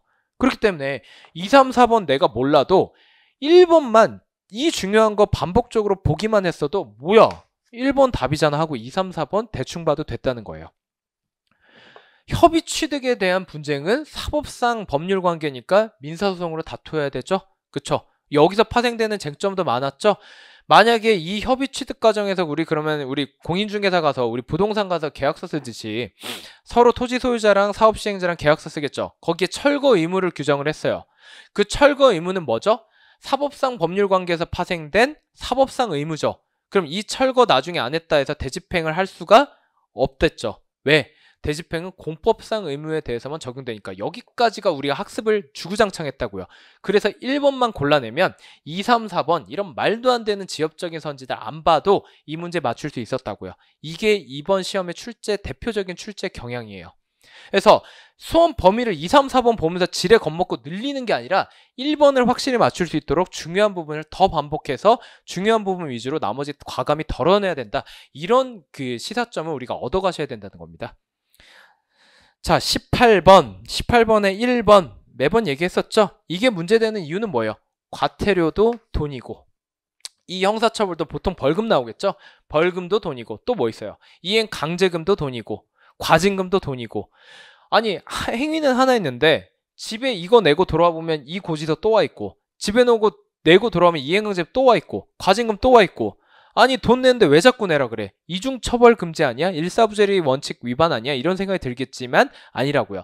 다 각각의 제도마다 내용이 다르니까 우리 행정법 시간에 하나하나 우리가 계속 공부를 했던 거겠죠. 만약에 이거 그냥 중복해서 이거 중복이에요. 일사부재리 원칙 위반 아니라서 중복된 거야. 다 똑같아. 그럼 우리가 공부 왜 따로 합니까? 그쵸? 이건 누누이 강조를 했던 거고 2번도 매번 이행강제금 출제 포인트 딱 3개라고 제가 열변을 토했었죠. 그 중에 하나입니다. 자, 뭔가 의무 불이행이 있어야 이행강제금을 때리는데 의무 이행을 적법하게 하려고 했다고요. 근데 그걸 받는 쪽에서 부당하게 위법하게 반려를 하고 거부를 했어요. 그렇다면 이거 이행한 거나 마찬가지겠죠. 지가 거부해놓고 거기다가 이행강제금 때리는 건 말이 안 된다. 그 중에 하나였습니다. 자, 그리고 3번 개고처분 고지한 후에 2차, 3차가 계속되었다. 이건데 우리 통지법리 얘기하면서 개고랑 독촉도 똑같다고 말씀드렸죠. 반복된 처분이라고 하면 1차, 2차, 3차 이렇게 계속 거듭되는 건데 자, 결국엔 똑같은 얘기겠죠. 얘 1차 때 분명히 얘기했는데 말을 안 들으니까 제발 의무 좀 이행해라. 결국 내용이 다 똑같으니까 굳이 하나하나 다 처분성 인정할 필요가 없어요. 다 인정해버리면 100차까지 진행됐을 때 소송이 100개 걸리겠죠. 판사님 과로사 한단 말이에요. 그래서 1차에만 어차피 1차 반복하는 거니까 1차만 우리가 반복을 해주고 자, 이거 기한 정했겠죠? 이거 2차는 아마 기한이 그거보다 더 늦춰져 있을 거예요. 그렇죠? 3차는 그거보다 더 늦춰져 있겠죠. 그렇기 때문에 얘네 둘은 얘에 대한 기한을 연기해주는 통지에 불과하다. 처분성은 인정되지 않는다. 이렇게 본 대표적인 판례입니다. 자, 이렇게 보시는 거고 4번 같은 경우는 우리가 되게 많이 봤던 판례죠. 과징금 관련된 중요 판례인데 이런 거잖아요. 그림 그리면 여러분들 바로 떠올리실 겁니다. 살짝 표현만 우리가 보던 거에서 여기 보시면 형평을 고려해서 처분 양정이 이루어져야 된다 하니까 살짝 여러분들 표현이 익숙하지 않았겠지만 사실 이 위에 여기까지만 읽어봐도 그림이 떠오르셨을 거예요. 이런 거죠. 여객 운수 자동차 법에서 한 번 때릴 수 있는 과징금 한도 5천만 원으로 정했는데 A, B, C 위반 행위를 다 적발을 했어요. 근데 얘 원래는 2천만 원짜리 과징금 2천짜리 얘도 2천짜리 얘가 1,500짜리예요. 그러면 한 번에 때리면 이거 원래 다 더하면 5,500인데 여기서 잘리죠. 500만 원이. 얘 1,000만 원밖에 못 때리죠. 이러니까 우리가 보통 어떻게 해요? 행정청이 아깝잖아요. 얘만 슬쩍 묵혀요. 그래서 얘 둘만 발견한 것처럼 하면 어떻게 돼요? 1차 과징금 때릴 때 둘 합쳐서 4천이니까 5천 안에 있죠. 그러면 4천만 원 때릴 수 있죠. 얘는 묵혀뒀다가 나중에 때려요. 나중에 때리면 2회차 과징금 부과니까 한 번에 때릴 수 있는 5천 한도가 여기 앞에서 한 번에 때릴 수 있는 그 한도가 5천이랬으니까 이때도 5천이 다시 한 번 적용되겠죠. 얘네하고 같이 때렸으면 1,000만 원으로 깎였을 텐데 얘는 별개로 다시 때리는 거니까 한도 5천이 새로 적용될 거 아니에요. 그럼 얘 오롯이 1,500 때리죠. 둘이 더하면 5,500이 되죠. 한 번에 때리면 5천이었는데 나눠서 때리면 1,500이 된다고요. 그래서 이때 행정청이 뭐라 하겠어요? 아, 나 사실 이때 발견 못했다. 인지를 이때 했다. 미안하다. 이렇게 얘기하겠죠. 근데 이런 식으로 이렇게 하는 거 봐주기 시작하면 이 한도를 정한 법의 취지가 무색해지겠죠. 그래서 판례가 이런 거 용납 안 한다고요. 너 이때 인지했잖아. 이때 있었던 위반 행위인데 이때 끌어와서 따로 때리는 거 인정 안 해주겠다. 라고 하면서 뭐라고 하냐면 만약에 이때 때렸다면 이거 1,000만 원밖에 못 때렸겠죠? 그걸 여기로 그대로 갖고 오는 겁니다. 해서 얘도 1000만 원으로 맞춰주는 거죠. 그러면 같이 때리나 따로 때리나 똑같이 5천만 원밖에 못 때린다. 이렇게 되는 거죠. 그래서 언제 인지했는지에 따라 이렇게 한도가 그냥 지 맘대로 엿장수 맘대로 나뉘는 건 불합리하다. 그런 의미가 지금 여기에 이렇게 표현이 되어 있는 거죠. 한 번에 때렸을 때와의 형평을 고려해서 처분 양정이 이루어져야 된다. 한 번에 때렸을 때랑 따로 때렸을 때랑 그 두 개를 비교해서 형평을 고려해서 처분을 해야 된다. 처분의 수위를 정해야 된다. 이런 얘기입니다. 자, 이런 것들이고 19번 두 문제밖에 안 남았으니까 한 10분만 더 하겠습니다. 두 문제 보시면 서운 또는 서운 취소입니다. 자, 서운 취소는 통치행위는 아니죠. 그쵸? 근데 이거 통치행위 파트에서 우리가 판례를 다루긴 했어요. 다뤘는데 기억이 안 난다 하더라도 생각을 해보세요. 통치행위를 제가 뭐라고 했냐면 대상적격의 문제라고 말씀을 드렸어요. 너무나 정치적인 문제이기 때문에 우리가 이거 우리 타법심사의 대상으로 보지 않겠다 이런 논의라고 했죠. 근데 만약에 통치행위라고 봤으면 그러면 각하당했겠죠. 각하당했으면 우리 이 판례 구체적인 내용은 몰랐다고 칩시다. 그래도 이런 판례가 있다는 거 정도는 아마 행정법을 조금이라도 공부하셨다면 아 맞아 이런 게 있는데 구체적인 내용이 기억이 안 날 뿐 이런 판례가 있다는 거 아셨을 거예요. 이런 판례에 대한 판단이 끝까지 이루어졌다는 건 뭐예요? 각하를 안 당했다는 거죠. 그쵸? 그쵸? 각하를 안 당했다는 건 뭡니까? 통치행위로 판단이 안 됐다는 거죠. 이렇게 역으로 유추하는 것도 가능하다는 거예요. 그래서 판례를 알고 있으면 너무 좋죠. 이거 통치행위 파트에서 했습니다. 했는데 알고 있으면 좋은데 몰라도 이가 없으면 잇몸으로 역으로 추론할 수도 있었다. 이런 얘기입니다. 실제 시험장에서는 어떻게든 그냥 맞추면 그만이기 때문에 정말 정직하게 판례를 성실하게 공부해서 맞췄느냐 아니면 이렇게 그냥 내가 야매로 그냥 유추해서 대충 그냥 때려 맞췄느냐 아무런 질적 차이 없습니다. 합격만 했다면. 자, 그리고 니은번. 자, 서운은 이 사례가 이런 거죠. 건국 직후에 어떤 친일파 한 분께서 서운을 받았어요. 대통령 표창 받았는데 나중에 친일파인 게 들통나서 몇십 년 뒤에 환수하려고 보니까 돌아가셨겠죠. 그러면 받은 사람한테서 원래 뺏어와야 되잖아요. 그쵸? 그쵸? 그래서 원래 서운 주는 게 받은 놈이 A였다면 서운 취소의 상대방도 A가 돼야 맞는데 이 사람은 이미 묘지에 들어가 있다고요. 그래서 여기서 살짝 쟁점이 있던 거죠. 죽은 사람한테 뺏어올 수 없지 않나? 유족들한테 서운 취소를 해야 되지 않나? 이런 생각이 들지만 유족들은 받은 적도 없다고요. 받은 게 있어야 뺏어올 거 아닙니까? 준 게 있어야 줬다 뺏을 거 아니에요. 그렇기 때문에 여전히 죽은 자라 하더라도 우리 돌아가신 이 친일파 이분이 서운 취소 상대방이 된다. 이런 겁니다. 자, 그리고 디귿번 이런 거죠. 자, 여기서 헷갈릴 만한 포인트는 두 가지가 있어요. 두 가지나 있습니다. 그래서 여러분들이 헷갈리는 건데 1번 보통은 우리 피고적격 얘기할 때 어떤 식으로 이해를 하냐면 최종적으로 이 공문에 사인한 사람 밑에 보면 명의가 적혀 있을 거 아니에요. 그래서 도장 찍힌 놈을 피고로 특정하죠. 그게 항고소송 피고적격 그 특유의 피고적격 논리의 특징이라 했죠. 원래는 행정 주체가 피고가 돼야 맞는데 행정청을 하는 이유가 공문 딱 보면 이 행정청 이름이 적혀 있기 때문에 일반 국민들은 이 이면에 뭐 행정 주체가 뭐 있고 이런 거 잘 모른단 말이에요. 그래서 여기 적혀 있는 행정청을 그대로 특정한다고요. 근데 그러면 헷갈리기 시작하는 게 이런 경우죠. 분명히 이 내부적으로 이 공문에 적힐 내용은 결정을 내가 했어요. 내가 했고 심지어 내가 했는데 내가 이거 직접 갖다 주는 게 귀찮으니까 그 밑에 놈을 시켜다가 통지만 다른 놈한테 시킨 거예요. 그러면 이걸 받아보는 국민 입장에서는 누구 얼굴을 제일 먼저 봐요? 원래는 내가 공문 쓰고 내 이름 적은 다음에 내가 통지까지 하겠죠. 근데 여기서는 통지만 딱 분리된다고요. 그러면 국민 입장에서는 이 공문 들고 오는 놈 면상부터 보겠죠. 그러면 행정청 항고소송에서 피고적격을 누구한테 부여하는지는 전적으로 국민의 권리구제 편의의 관점에서 우리가 특정을 한댔죠. 그럼 왠지 통지를 한 놈을 피고적격으로 특정을 할 수 있게 해줘야 국민 입장에서 소재기하기 편할 것 같거든요.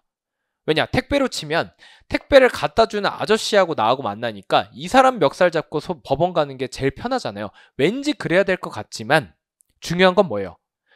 이거 내용 결정을 했고, 그리고 여기 명의 쓰여 있는 사람 누구예요? 당연히 이 공문 내용을 결정한 사람이겠죠. 이거 서운 취소하는 건 대통령의 권한이거든요. 그럼 결정한 거 대통령이 국무회의에서 정하죠. 그럼 밑에다가 대통령 명의도 써 있겠죠. 국가보훈처장이 이거 들고 얘한테 교부를 했다 한들 얘 입장에서 감사합니다 하고 까보면 뭐라 돼 있어요? 여전히 대통령 명의가 적혀 있다고요. 그렇기 때문에 이때도 통지한 놈을 불문하고 대통령이 여기 적힌 표시된 명의의 주체인 이 대통령이 피고가 돼야 된다는 거예요. 일단 이거 하나. 통지를 마지막에 누가 했느냐에 따라서 이 피고적격이 갑자기 변동되는 게 아니다. 우리 택배로 치면 삼성전자 제품을 택배 아저씨가 갖다 주셨어요. 그럼 우리 이거 뜯어보면서 택배 상자에 적힌 로고, 삼성이 나한테 이걸 만들어서 보냈구나 이렇게 생각하지, 한진택배 아저씨가 나한테 이거 만들어서 보냈구나 이렇게 생각하진 않잖아요. 여기에 그 냉장고에 하자가 있어 라고 하면 삼성전자에다 전화해서 클레임을 걸지, 한진택배 아저씨한테 왜 이따위로 만들었어요 이렇게 얘기하진 않잖아요. 그쵸? 그런 거랑 논리가 똑같은 겁니다. 자, 그리고 두 번째, 일단 첫 번째 함정은 통지만 따로 한 놈이 있어도 얘가 피고되는 거 아니다 이거고, 두 번째, 일단 대통령이라서 문제가 되는 건데, 제가 수업 시간에 뭐라고 했냐면 사법, 입법, 행정 3부 요인들이 있어요. 각 부의 짱이겠죠. 뭐 대법원장, 헌재소장, 국회의장, 대통령, 이런 사람들은 자기 밑에 소속 공무원한테 하극상당한 걸 싫어한다고요. 밑에 소속 공무원이 자기가 낸 처분에 대해서 얘 멱살 잡으려고 항고소송을 걸어요. 그러면은 얘네 입장에서 너무 체면이 상하니까 어떻게 한다? 총알바지를 내세운다고 했죠. 대통령 같은 경우는 밑에 총알바지 누구냐면 각 부의 장관이에요. 자, 이런 특례가 있어요. 그러면은 통지한 놈 이 함정에 안 빠져서 통지한 놈 상관없이 대통령이어야 되지, 여기까지 잘 추론한 사람도 여기서 이 내용을 공부한 덕분에 헷갈리기 시작한다고요. 근데 여전히 총알바지인 각부 장관이 피고돼야 되는 거 아니야? 이런 생각을 한다고요. 근데 이때는 제가 뭐라고 방금 말씀드렸냐면 밑에 있는 소속 공무원한테 하극상 당할 때 총알바지 내세운댔죠. 근데 지금 사안은 소속 공무원이 지금 불복을 한 게 아니죠. 지금 누가 불복한 거예요? 친일파긴 하지만 국민이 소송 걸었죠. 소속 공무원이 아니잖아요. 대통령의 지위가 두 개란 말이에요. 행정부 수반인 게 하나 있고 우리 이제 국민의 대표자인 게 하나가 더 있죠. 그렇기 때문에 어느 지위에서 소송이 걸렸는지를 일단 구분을 하셔야 돼요. 근데 이 성우 취소 사안 같은 경우는 국민한테 지금 머리채 잡히게 생겼죠. 자기 손으로 직접 뽑은 국민이 얘 머리끄댕이 자러 왔으면 총알바지 내세우면 돼요, 안 돼요? 안 되겠죠? 직접 머리끄댕이 잡혀야겠죠. 그래서 이때는 총알바지 특례가 적용이 없고 피고가 대통령이 된다는 겁니다. 자, 리을번 같은 경우는 국가보훈처장, 이게 지역적인 판례 두 개를 합쳐놨는데요. 앞에 건 대법원 판례고 뒤에 건 헌재 결정입니다. 앞에 거 일단 서운 추천 거부한 거, 그 항고소송 제기할 수 없다, 부작위 위법 확인 소송의 대상이 되지 않는다, 뭐 그렇게 중요하지 않습니다. 자, 그리고 뒤에 것도 이제 헌법 소원이 안 된다, 뭐 이런 겁니다. 그래서 솔직히 리을번까지 누가 이거를 알고 정확히 골라냈을까 싶긴 한데요. 일단 기출이 됐으니까 앞으로는 알아둬야겠죠. 그래서 일단 이거 제끼더라도 기역, 니은, 선지 그리고 디귿까지 정오 판단을 통해서 우리가 답을 충분히 골라낼 수 있었다, 이런 겁니다. 자, 그리고 마지막 문제입니다. 마지막 문제 조금 허무한데 정작 이건 정반대죠. 약간 앞에서 말씀드린 그 출제 경향의 리버스 버전인데, 앞에서 말씀드린 거는 정답 선지만 우리가 지금껏 보던 중요한 걸로 구성을 해요. 그래서 정오 판단하기 어렵지 않게 해놓고 나머지 3개 선지를 굉장히 지엽적인 걸로 구성해서 우리 멘탈을 흔들었죠. 근데 이거는 그 역버전입니다. 정답 선지 하나만 겁나 지엽적이고 나머지는 우리가 정오 판단을 할 만했어요. 그러면 이건 어떻게 풀어야 돼요? 하나만, 정답 선지 하나만 제대로 정오 판단하고 풀어야 되는 게 아니라 이거 아니네, 이거 아니네, 이거 아니네, 이건 우리가 각각 판단 가능하니까 소거를 시키면서 답을 하나 남겨두는 식으로 풀었어야 했겠죠. 1, 2, 3, 4번 이렇게 구성한 이유도 있다고 생각해요. 얘를 제일 마지막 순서로 배치한 이유가 앞에 거 잘 공부했으면 우리 출제위원 입장에서 살짝 이거 내면서 이렇게 치사하게 내도 되나 싶었을 거예요. 근데 앞에 걸 평이하게 구성함으로써 너네 어차피 1, 2, 3번 다 정오 판단 되잖아 하고 나면 결국 4번 남는데 그냥 고르면 되는 거 아니야? 이렇게 해서 자기가 좀 면피를 하고 싶었던 거 아닐까, 그런 생각이 들어요. 그래서 1번 행정상 강제에 해당한다. 뭐 이제 기본 이론이죠. 2번도 마찬가지입니다. 행정법 세상에서 돈이 뭔가 안 거친다 라고 한다면 세금 걷는 예에 준해서 자, 국세징수법이라는 이 법률 이름이 생소할 수 있는데 결국 이거죠. 체납 처분 절차죠. 우리 맨날 듣는 거. 강제징수 절차죠. 세부적인 절차를 얘기하면 여러분들이 더 감이 올 거예요. 도감매청, 독촉, 압류, 매각, 청산. 이것들이 다 국세징수법에 규정된 절차인 겁니다. 그쵸? 그래서 우리 뭐 부담금이 됐든 뭐 과징금이 됐든 이런 것들 다 뭔가 이 사람이 안 내고 배째려 누워있으면 이 강제징수 절차에 거쳐서 도감매청에 들어간다. 이렇게 보시면 되고 3번 대체적 자기 의무. 자, 여러분들 흔히들 실수하는 게 이 불이행되는 의무가 대체성이 있냐 없냐 가지고 바로 대체성이 있으면 대집행 된다. 이렇게 건너뛰시는데 제가 아까 협의 취득 관련해서 설명을 드렸었죠. 대집행은 어디까지나 행정 대집행이에요. 그렇기 때문에 공법상 의무를 불이행했는지를 일단 보셔야 되고 공법상 의무가 아니라면 대체성이 있든 없든 간에 무조건 대집행은 그냥 안 된다고 보시면 됩니다. 원칙적으로. 근데 만약에 공법상 의무가 맞아요 라고 하면 그 다음 스텝으로서 대체성이 있는지 없는지를 그 다음에 보셔야 되는 거죠. 자, 그래서 여기서는 그 기본을 알고 있느냐를 물은 건데 공법상 의무이어야 한다라고 했으니까 맞는 선지겠죠. 아까 협의 취득 얘기할 때 그 사법상 법률 관계죠. 거기서 계약서 써서 거기다가 철거 의무 놨다고 하면 철거 의무는 대체성 있죠. 하지만 그럼에도 불구하고 대집행이 안 된 이유는 뭐다? 공법상 의무가 아니라 사법상 의무이기 때문에 이렇게 연결이 되는 겁니다. 자, 그리고 4번 같은 경우는 솔직히 좀 어이가 없습니다. 행정대집행법 조문을 두 개를 합쳐다가 이렇게 출제를 한 건데 그냥 해설 보시고 이런 조문이 있구나. 앞으로 내가 여력이 된다면 다음 시험을 위해서는 개별 법령을 좀 우리가 분석을 해야겠다. 이렇게 보시면 되는 것 같습니다. 자, 그래서 여기까지가 이제 해설인데요. 마지막으로 한번 보셨으면 이제 제 총평 한 번만 더 짚고 넘어갈게요. 왜냐면 그냥 처음에 드립다 총평 말씀드릴 때는 그렇게 공감이 안 갔을 수도 있거든요. 근데 여러분들 이제 저랑 같이 20문제 한번 쭉 풀이를 해보셨잖아요. 그때 이게 어느 정도 공감이 되셔야 돼요. 공감이 된 상태에서 그 다음에 우리가 뭘 해야 돼요? 수험 전략을 짜고 다음 시험을 준비를 해야 되잖아요. 근데 내가 총평 아직 공감 안 된 상태에서 그냥 내질러버리고 그 다음에 그냥 1번부터 20번 풀이하고 끝나버리면 이 총평에 대한 공감이 없는 상태이기 때문에 여러분들이 그 다음 구체적으로 수험 전략 짜는데 애로가 있을 수 있다고요. 그래서 다시 한 번만 총평 한 번만 1, 2분만 살펴보고 여러분이 이제 어느 정도 공감대를 형성하고 난 다음에 그 다음 수험 전략을 우리가 구체적으로 짤 수 있도록 그 정도 기반을 마련한 다음에 이제 해설 강의 끝내도록 하겠습니다. 자, 총평 같은 경우는 말씀드리지만 85점이란 건 그냥 어쨌든 여러분들이 이런 기준을 좋아하시잖아요. 좋아하시니까 제가 1응의 기준을 그냥 드린 거고 이거 자체가 지금 여기 총평에서 중요한 게 아니에요. 중요한 건 난이도 상위 4개가 있었다. 근데 한가운데 9번이 나왔죠? 극상 문제가 나왔기 때문에 이런 거 건너뛸 줄 아는 자세가 돼 있어야 된다. 그쵸? 이걸 일단 여러분들이 이번 시험을 통해 교훈을 얻으셨어야 돼요. 실전에서 만약에 공부한 거에 비해 좀 점수가 안 나왔다면 우리 2번 지역적인 개별법령 조문이 출제가 됐는데 일단 여력이 안 된다면 진짜 아직 중요한 판례나 기존에 중요하다고 여겨왔던 게 아직 공부가 안 되셨다면 개별 법령부터 이렇게 수험 범위 넓힌 거 안 됩니다. 근데 만약에 어느 정도 공부가 됐고 이번 시험에서 이런 걸 못 맞춰서 아쉬웠다고 하는데 우리가 다음 시험까지 여력이 있다고 하면 개별 법령 이제 공부를 좀 시작을 하셔야겠죠. 자, 그런 거고. 자, 이 특징 중에 1번은 이미 말씀드렸고 2번 같은 경우 중요 선지 하나, 심지어 이게 정답인 경우가 굉장히 많았죠. 무려 6개나 됐습니다. 나머지 선지가 지엽적인 게 3개가 나왔어요.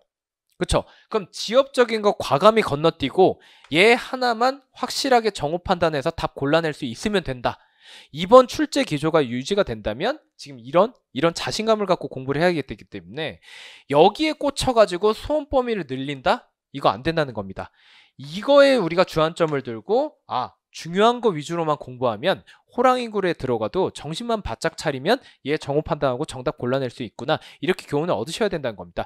한번 보고 오니까 아까 총평 제가 무슨 말했는지 이해가 가시죠? 그쵸? 그리고 항상 제가 모의고사 때 강조하는 거지만 이 지엽적 선지 이런 중간에 뜬금없는 최고 난도 문제 이런 게 나온다고 하면 일단 넘어가는 연습을 모의고사 때 꾸준히 하셔야 돼요.